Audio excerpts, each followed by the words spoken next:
Thank you. So let's see here. So I think I just want to tell some stories. Like I said, this IBM study was fascinating to me. It was like complexity is the big challenge. And for me, it's like simplicity is the answer to complexity. So it's like, well, how do you keep it simple? You know, how do we learn from trees? You know, how do we do it kindergarten style? So I think today, during this next half hour, it's going to be a lot of show and tell style for me, showing you some different things, telling you about some things that have mattered to me in my journey since I was at Maryland 10 years ago. I started the PhD program there, worked with Craig Slack, and it was like being in Florence during the Renaissance that year at Maryland. I mean, we had Susan Komovez. I remember Adriana Kizar. I remember, and then of course Craig. And Craig hasn't changed in 10 years, which I like. He's still wearing the same outfits. I love it. Thank you, Jared. So we had a lot of fun that year. Like part of my work was putting on the Maryland Leadership Conference, working with PLCs, peer leadership consultants, or peer leadership council, whatever it is called now. We launched the Terrapin Leadership Institute that year. I remember working with this dissertation instrument from Tracy Tyree and giving it to TLI students that was based on the social change model, and doing retreats and with the International Leadership Association in their space, doing the National Leadership Symposium with NCLP. So it really was like Florence during the Renaissance for me, because that's what I was into, was leadership programs. I remember my very first paper that I did during my master's program at William & Mary was on high-quality leadership programs. What's in them, you know? And then my dissertation was essentially the same thing, and this book is essentially the same thing. So I went down the same path. And really that 1 year at Maryland was the most powerful for me in terms of learning and development, in terms of receiving some of these amazing things. But I'm going to show you some other things. So what happened since Maryland? Let's take a look at that. So one thing that happened there was I went to the University of Wisconsin and joined the PhD program there, and continued down the same path of studying leadership programs, right? Because that's just what I did. That's what I was really passionate about. I wanted to do that. And also, can you see this screen right now, this slide? You might be under screen share. Yeah, well, you should be able to control it. It just froze, Darren. All right, it just froze. So this is something that's kind of cool. Is what we can do with Google Plus Hangouts. What we're doing now is we can show our screen, which is something a little bit different than Skype, which I like. So essentially, my story is I went from Maryland to Wisconsin. And one thing that was a really profound and different experience that I had at the University of Wisconsin that was different than Maryland was almost a focus on extremely practical approaches to leadership development, and most specifically approaches to innovation, learning innovation. And there's a study that I really like, 2012 American Management Association Critical Skills Study. They're asking, what are the skills that people need now? And the 4 skills are creativity / innovation, communication, collaboration, and critical thinking / problem solving. So these are like the most current skills. And these are skills that I think I zeroed in on within leadership. There's a lot of leadership skills, but I zeroed in on how do I learn some of these skills, and how do we develop programs to teach it to other people. And the funny thing is there are 4 C's here, right? And the social change model has 7 C's. And there are 3 of the C's here that aren't included in the social change model. So it's really cool to think that these leadership programs and these leadership models that we've got are always evolving, developing, and growing. So I bet if they were to create a new version of the social change model, they might have creativity as one of the C's, or communication, or critical thinking, just because of the rapid changes that have happened in our society since that point. So that is the value of being at Maryland, I think, is you get some of the best stuff, some of the stuff that you can really root down in. So the rest of the program is really going to be about how do you branch out, how do you develop new ideas, creative ideas, to really enhance the impact you're having on students, right? And one experience that was really powerful for me was facilitating a leadership retreat at Wisconsin. I think it was in 2004. And we challenged students to come up with a vision for something big that they would like to do in their life that can make a difference. And I met a student there, this guy here in the red shirt, named Anand Chatpar. And Anand was from Mumbai, And one thing that he noticed was that when he was working at Pitney Bowes, a company in Connecticut, that it was a lot of the younger people, the college students, that were coming up with a lot of the ideas. But they needed the Hey, people that Darren. yeah. Your screen is frozen. We can't see anything. It's still on your face. Okay, got it. Let's see here. Can you see that now? Nope. It's still frozen on the screen right before you tried to switch to screen share. All right, so it's still frozen on my face, huh? Yep. All right, so how are we now? Are we back to a moving face? Nope. All right. So it looks like something got caught up there. So you can still hear me fine, right? Yep. All right, so I'm just going to keep rolling. I'm going to keep improvising through this. All right. So the story is Anand saw an opportunity to connect idea generators of the world with idea implementers, right? That's what he noticed at the organization, was a connecting opportunity. So he knew that I was interested in leadership programs and brainstorming and things like that. So what we ended up doing was creating this organization called Brain Reactions, where it was essentially like a hybrid between a leadership program and a company, where what we did was we recruited the most creative students from the University of Wisconsin. We almost used leadership program methodologies, like really interactive sessions, to teach them how to brainstorm, how to generate ideas, how to develop ideas. We had a pool of maybe about 100 students. We also did service learning projects within this company, where we would train students on how to generate ideas by giving them a service project. And we ended up getting clients like the United Nations, the U.S. Council on Competitiveness, Peace Corps, places like that where we would do some of these service projects for. And that would help students learn idea generation and innovation skills. And Anand, the student here, he was named by Business Week magazine as one of the top 5 entrepreneurs under 25 for this organization that we started, along with Mark Zuckerberg that year. So this all happened from a leadership program. And along the way, we were able to do projects for clients like Procter & Gamble, BMW, General Mills, Black & Decker, SC Johnson, places like that. And through that, we learned how to innovate. What are the steps of innovation? What are the activities that you do to innovate? So that, for me, was a really powerful experience. So what I'm trying to do now is how do we take some of these things that we learned and how do you develop creativity, problem solving, innovation, communication, collaboration skills in students, and be able to build programs around it. So that's been my journey since Maryland, and really comes back to those 4 critical skills that are needed now: creativity/innovation, communication, collaboration, and critical thinking/problem solving. And what do we do to develop those skills in students? And for me, the answer has been the tree, turning to a tree, being able to look at a tree. One innovation concept is a concept called biomimicry.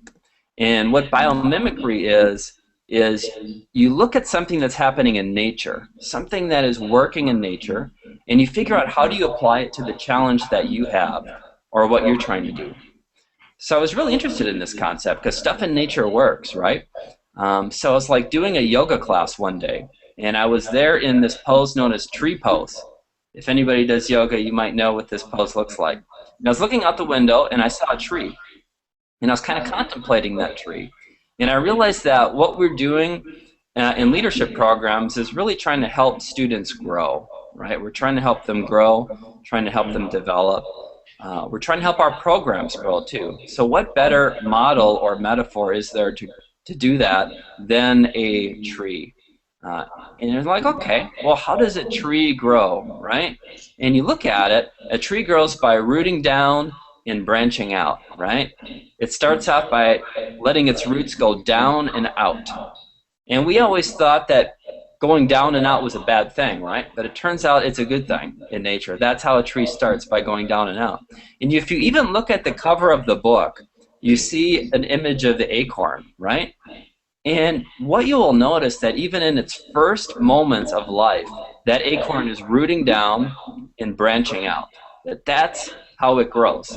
So the insight there is, how do we do that in our own leadership programs? How do we root down into the stuff that works. This is stuff that you already mentioned around the table. You know, it's peer-to-peer mentoring. It's guiding students through reflection. Things that you've already seen work. You already have evidence for. When you do your assessment or your evaluations, students say that this is something that works, right? But the second part of that is you've got to branch out. And the way that a tree grows is, you notice the branches just aren't out of nowhere. The branches are connected to the trunk of the tree, which is connected to the roots of the tree. So if you've got a branch, right? Am I still on a still shot, or can you see something here? No, We can see you. you're good now. Good, I'm back in business. So if you've got a branch, I picked this off of my apple tree right outside, right? So this is like your leadership program, is you've already identified some of these roots. So now the goal is the life, the action, right? The growth, and that's the stuff that you can see. These are the branches. And you notice that branches branch out too. That here we have kind of a thicker part of the branch, right? Almost like something that'd be attached to the trunk. But then you've got something thinner, and then you've got more branches that come out. And look at this branch here. This is a valuable one because that one has the fruit. That one has the seed on it. And in this case, it's an apple. In another case, it's an acorn.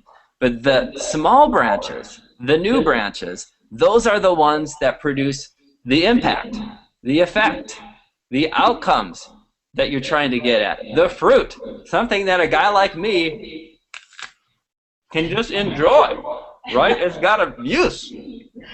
Outside my tree, I've got squirrels, bunnies, also known as bunny rabbits, chipmunks, all hanging out at that tree, gathering the fruit that's fallen.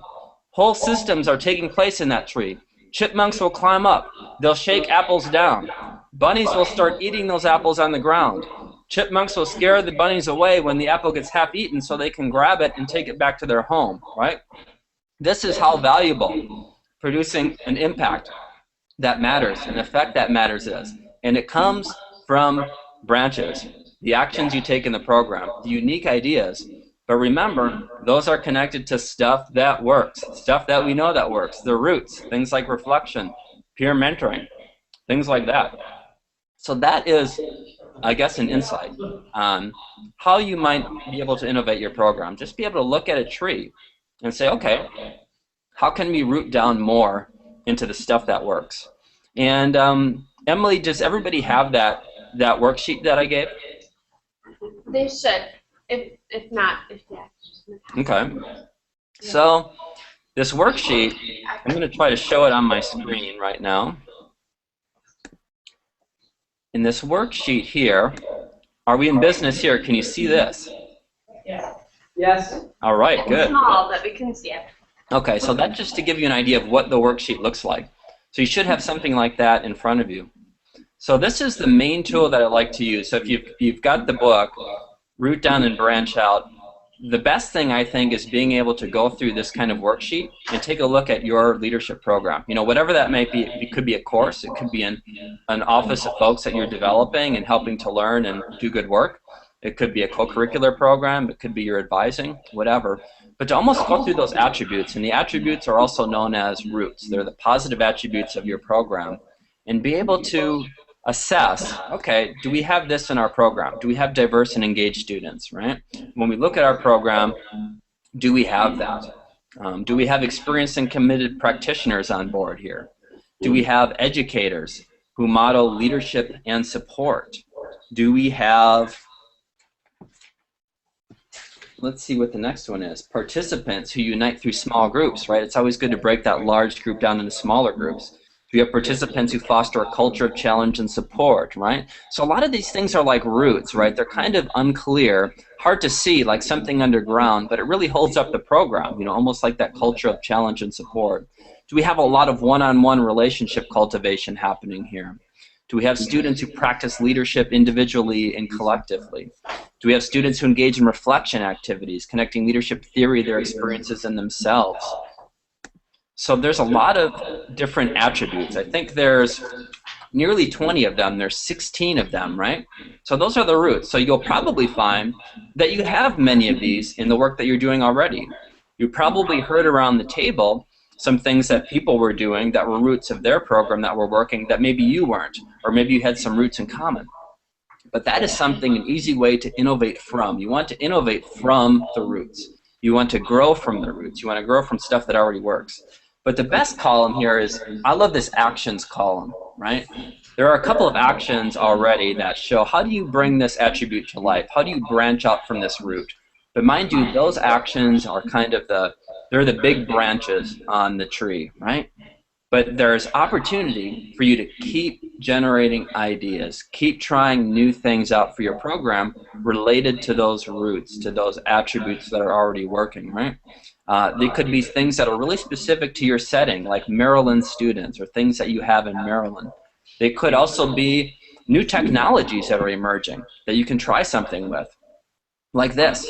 We're doing a Google Plus Hangout. You can integrate this through a YouTube live broadcast. You can do a lot of different things with this. So this is a branch out type of experiment, something that we couldn't have even done 1 year ago because the Google Plus Hangout system and some of these features that we have weren't even available a year ago. So we're always branching out and growing. So that's something. Let me see, does anybody have any thoughts or any questions or anything you'd like for me to talk about?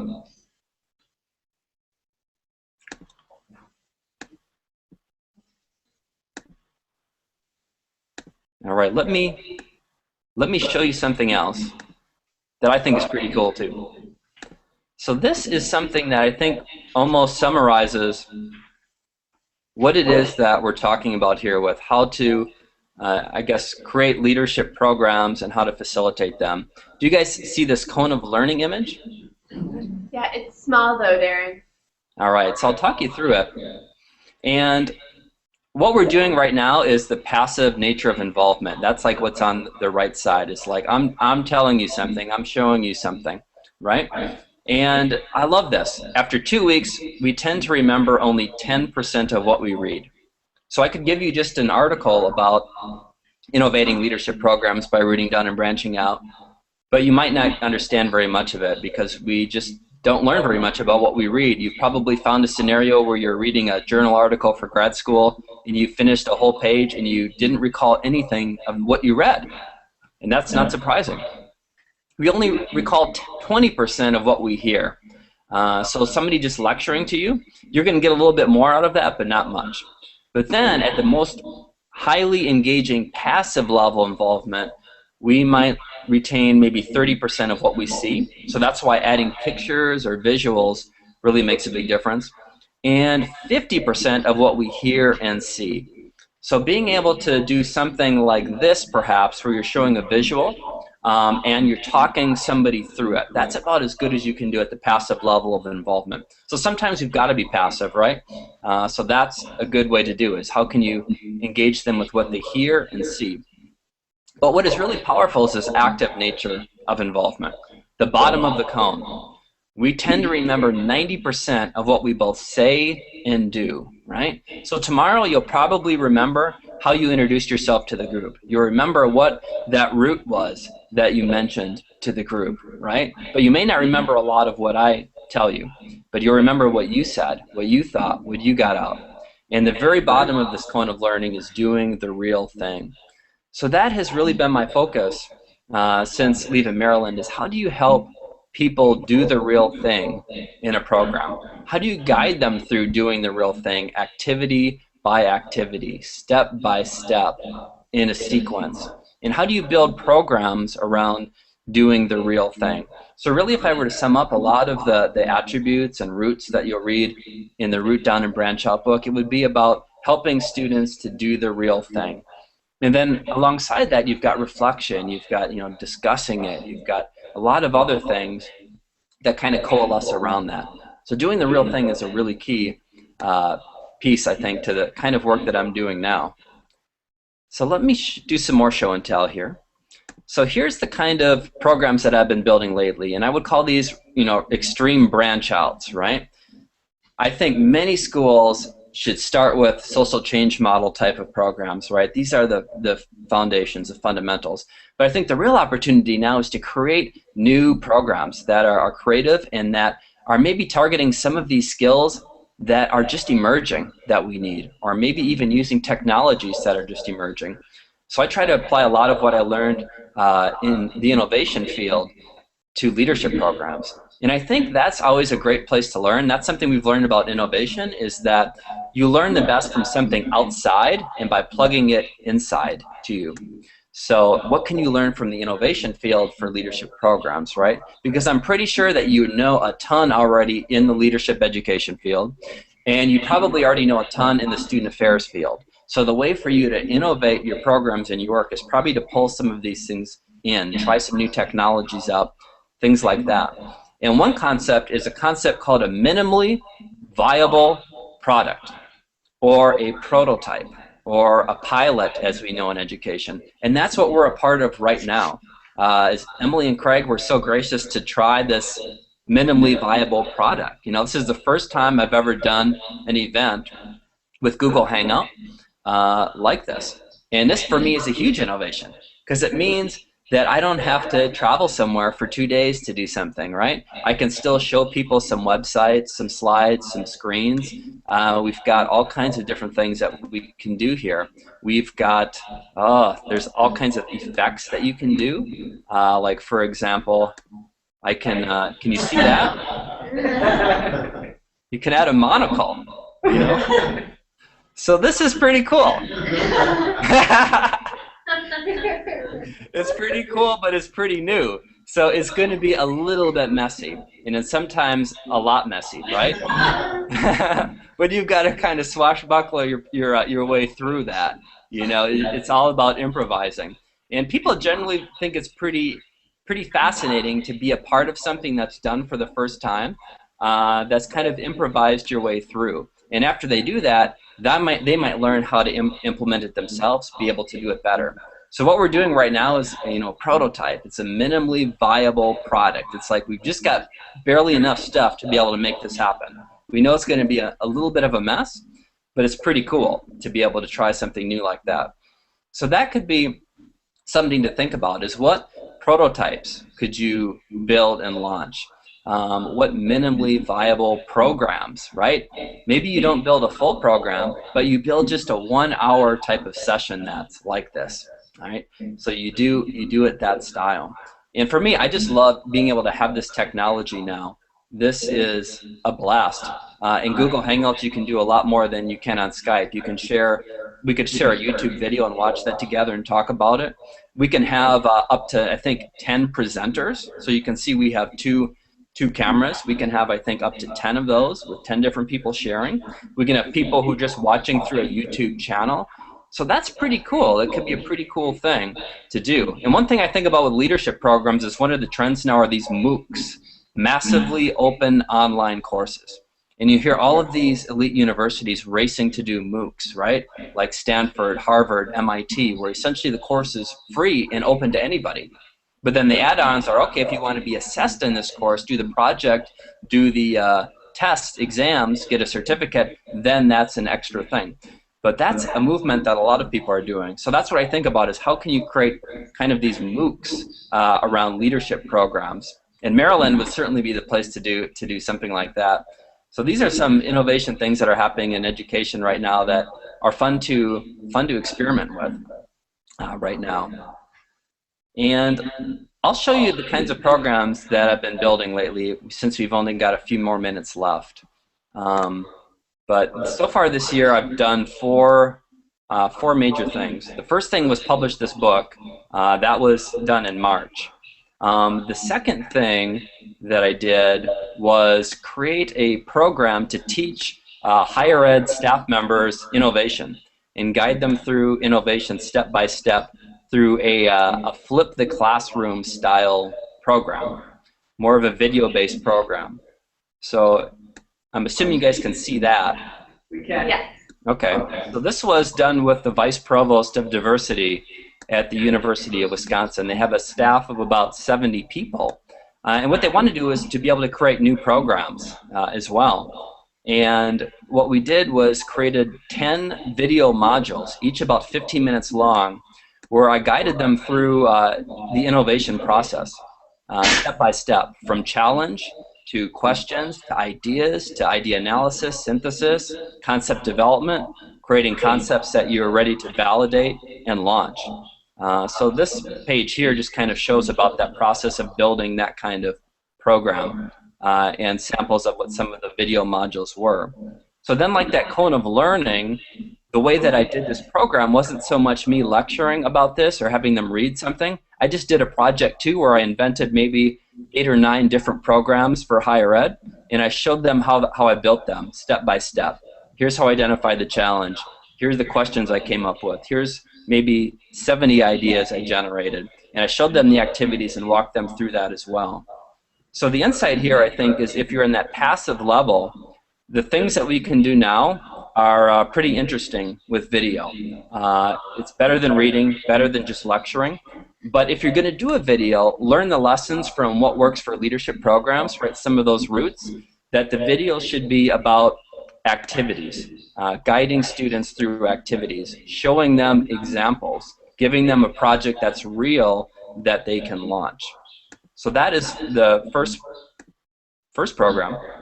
And the second program was at Dartmouth College. So I've been working there for about 4 years, helping them to develop and launch various leadership programs. And it's a blast to go over there because they're always coming up with a big new program every year. This year it's a global leadership program. But what they wanted to do is they wanted to help students starting midway through their college experience stop and reflect on their college experience. What have you learned? Who have you become? What are your passions, interests, strengths, values, right? What tools have you used to help you get there? And then to be able to take that and come up with a strategy for the future. They wanted more Dartmouth students to go after things like Rhodes Scholarships, Marshall Scholarships, really interesting study abroad programs. So we tried to create a program called Create Your Path.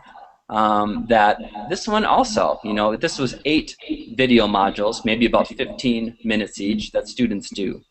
And then the key thing is, again, how do we root down into stuff that has already worked for leadership programs?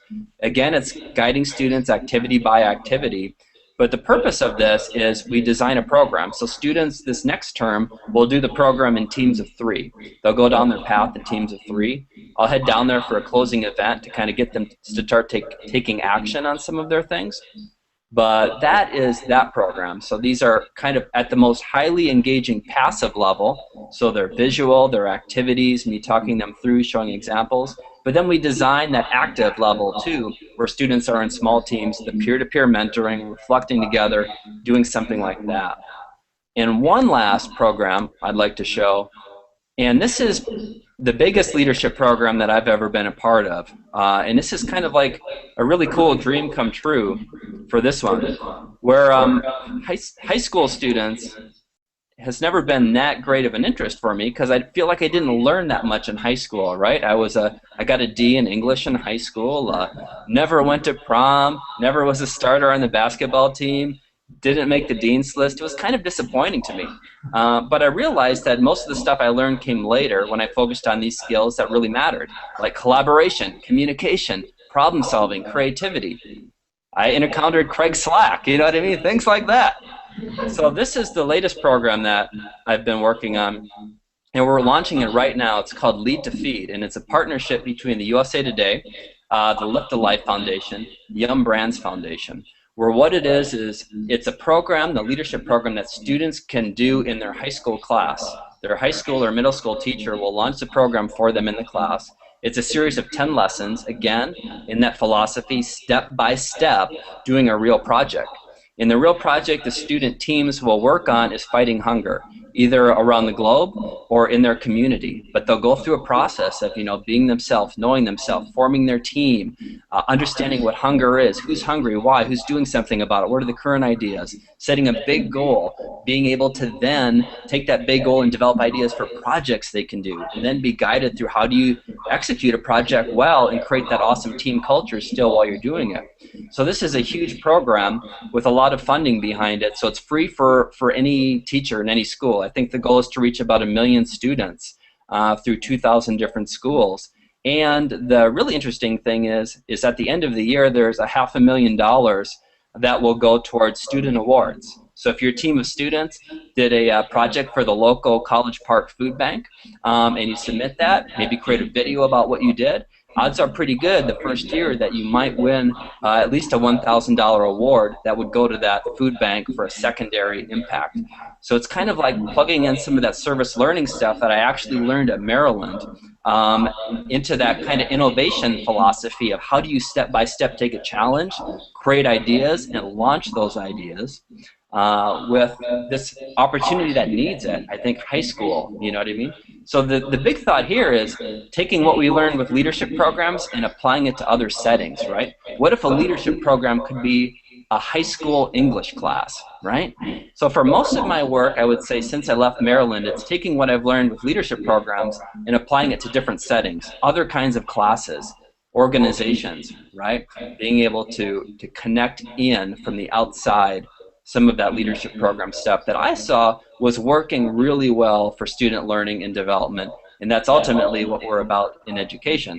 So that's my dream, is how do we make more stuff look like a leadership program? And then how do we make those leadership programs become more practical, right? Doing the real thing, giving students a chance to actually build something together and launch it, and then reflect on that and learn from that. So those are some quick insights for me, what has been happening lately. I know folks we're a little past time, but I'd be happy to take any questions or chat about anything. What are some thoughts? Here we go.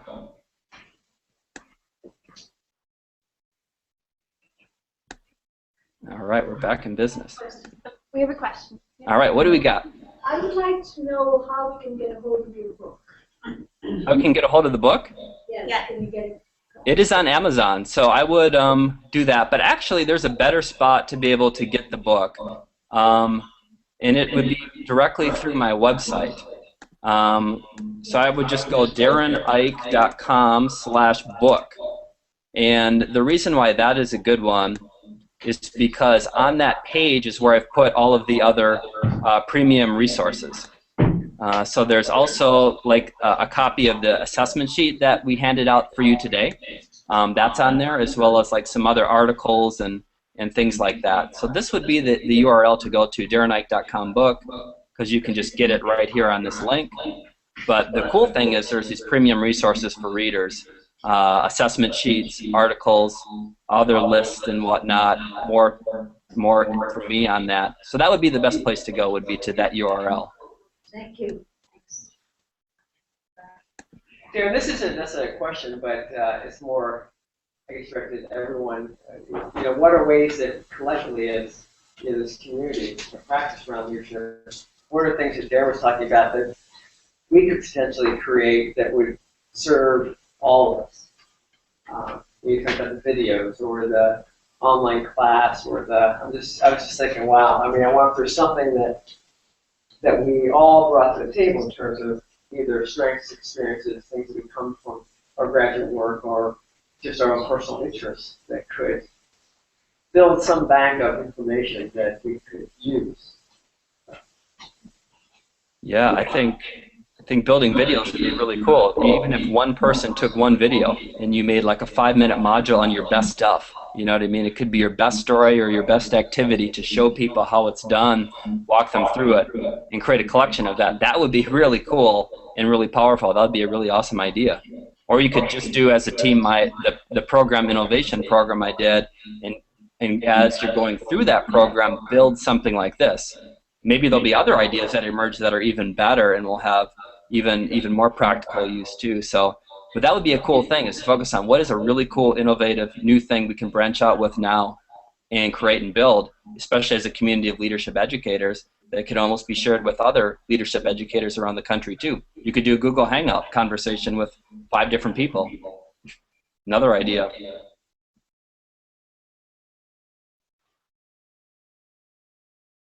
Darren, one of the things that we're going to do in a minute is that we got 2 of your books here that we're going to raffle off. So all right, people in the room will come away with your books. All right, but make sure you don't award one to the woman that wanted to buy one over there. That's a good idea. I like that. Second. All good. Well, thank you. All right. Anything else for me? I know we're about 7 minutes past our time, so I'm thankful everybody hung out for a little bit extra. But um, I think some closing thoughts are like the really specific innovation skills. There's this book called The Innovator's DNA, and that's what I like if I'm going to get really specific into teaching people innovation or creativity. The Innovator's DNA skills, it's from Gregerson and Christensen, are skills of observing, right?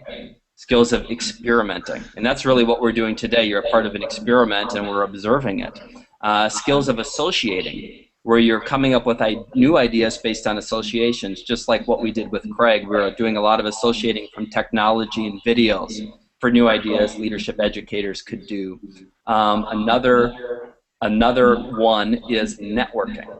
And for me, that's a really important one, is most of the stuff that I do comes from my network. It grows organically from my network. I very rarely have strangers who come up to me to do something. It's always people that I know who've seen something that I've done.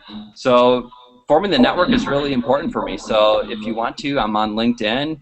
You should be able to get my email from any of the websites, innovationlearning.org, that darrenike.com book. So definitely shoot me an email or connect with me. I've got a Facebook page too, so the usual things. But having that network, I think, is really important for me to hear what's happening out there with educators and also be able to provide ideas and insights back as well.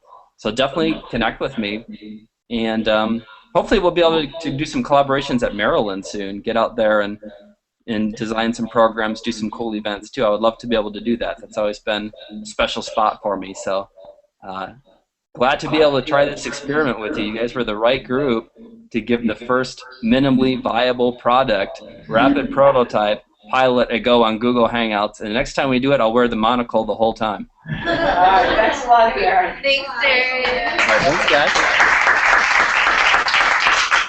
Thank you. Yeah.